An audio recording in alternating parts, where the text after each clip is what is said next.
सियावर रामचंद्र की। आज इमामगंज के नामांकन समारोह में दीपा मांझी जी के नामांकन समारोह की अध्यक्षता कर रहे अध्यक्ष जी, इस मंच पर उपस्थित बिहार के लोकप्रिय बिहार के पूर्व मुख्यमंत्री, भारत सरकार के मंत्री आदरणीय जीतन राम मांझी जी,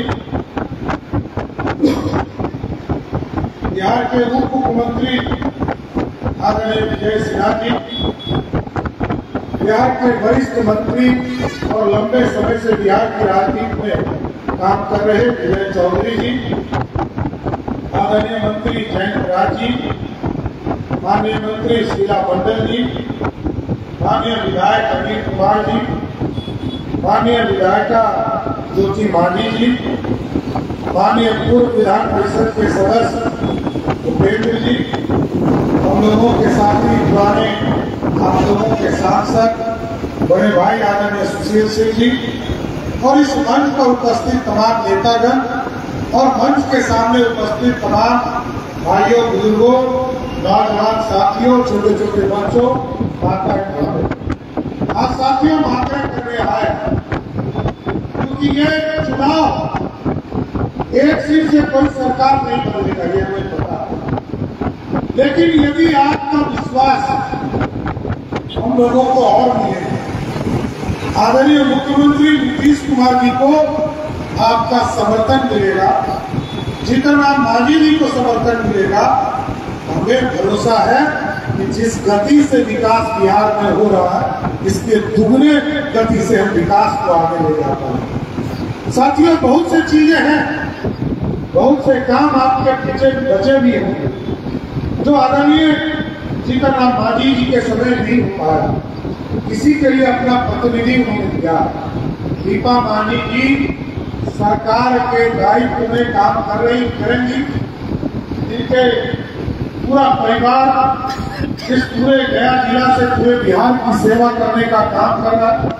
मैं आपको स्पष्ट करता हूँ, इमामगंज के जो अधूरे सपने हैं, उस सपने को साकार करने में दीपा मांझी आपके साथ खड़ी होगी। कई चीजें, चाहे वो कॉलेज, मेडिकल कॉलेज की बात हो, चाहे वो कॉलेज बनाने की बात हो, कई चीजें आपके पाइपलाइन में है, विचार से लिखा है। कई चीजों पर आप लोगों ने वर्कआउट किया, लेकिन ये विकसित भारत बनाना है, और विकसित भारत तभी बनेगा जब मोदी जी और नीतीश जी को आपका समर्थन मिलता है।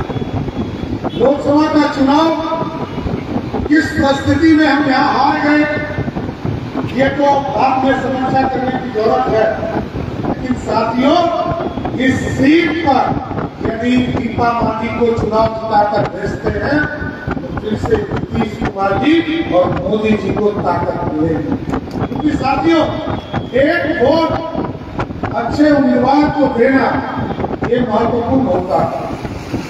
एक यदि वोट आपने गलत रास्ते पे दे दिया तो आपके यहाँ विकास रुक जाएगा।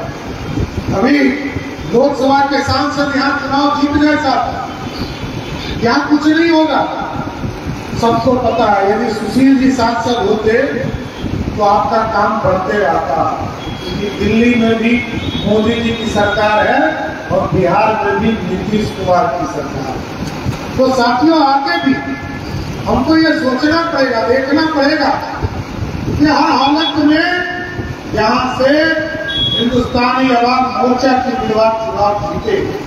आप याद कीजिए, 2014 में मोदी जी आए, मोदी जी ने कहा गांव गांव बिजली पहुंचाएंगे, 2016 तक गांव गांव तक बिजली पहुंचाया। 2020 तक नीतीश कुमार जी ने कहा हम घर घर तक बिजली पहुंचाएंगे, नीतीश कुमार जी ने घर घर तक बिजली पहुंचाया। और मोदी जी और नीतीश कुमार जी ने कहा अब बिजली बिल हम माफ नहीं करेंगे, लेकिन बिजली बिल कर उत्पन्न होने की स्थिति में ही सोलर युक्त बिजली देकर पूरी तरह बिजली बिल को ही समाप्त करने का काम किया जाएगा। यह है गरीबों का कल्याण करना, गरीबों के विकास की चिंता करना। और आप याद कीजिए, गरीबों को खाना नहीं मिलता। जब कोरोना का समय आया, कोई खाना देने वाला नहीं था, लेकिन मोदी जी की सरकार ने तय किया कि सभी गरीबों को हम अनाज देने का काम करें। अभी अनाज नहीं दे रहा है, और मोदी जी और नीतीश जी का ये गारंटी देने का काम कर रहे हैं कि जो गरीब, लगभग बिहार के 10 करोड़ गरीब जिनको अनाज मिलता है साथियों, उनको मोदी जी और नीतीश जी ने कहा है उसके 5 लाख तक का यदि किसी हॉस्पिटल में भर्ती हो जाए तो उसका बिल देने का काम मोदी और नीतीश कुमार की सरकार करेगी। यह है संपूर्ण विकास। उत्तर प्रदेश बढ़त चला। उत्तर प्रदेश याद कीजिए, 1996 में कॉमन मिनिमम प्रोग्राम बना, एनडीए का स्थापना हुआ और पूरे देश में राम मंदिर के लिए लोग आग्रह कर रहे थे, लेकिन लोग लोअर कोर्ट लड़े, हाई कोर्ट लड़े।